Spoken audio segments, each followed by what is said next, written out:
Telugu Desam party ఎన్నికల ప్రచారంలో భాగంగా తెలుగుదేశం అభ్యర్థి జనార్దన్ రావు తరపున ఆయన సోదరుడి సతీమణి డాక్టర్ హిమబిందు నగరంలోని వెంగముక్కపాలెం సమీపంలోనే మదర్ తెరీసా కాలనీలో ఇంటింటి ప్రచారాన్ని నిర్వహించారు. దీనిలో భాగంగా అక్కడే నివసించే కొంతమంది ముస్లిం మత పెద్దలను కలిసి తెలుగుదేశం పార్టీకి ఓటు వేయాలని కోరారు.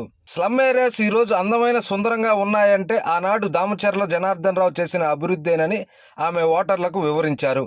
మరోసారి అభివృద్ధి జరగాలంటే దామచర్లను గెలిపించాలని, తెలుగుదేశం అధికారంలోకి వస్తే చంద్రబాబు ముఖ్యమంత్రి అయితే పేదలకు 3 సెంట్ల భూమిని ఇస్తారని, దీనితో మీ తరతరాలు బాగుంటాయని ఆమె తెలిపారు. ఈ కార్యక్రమంలో తెలుగుదేశం నాయకుడు బ్రహ్మయ్య, తెలుగుదేశం మహిళా విభాగం నాయకురాలు తోట నవీన మరియు అభిమానులు పెద్ద సంఖ్యలో పాల్గొన్నారు.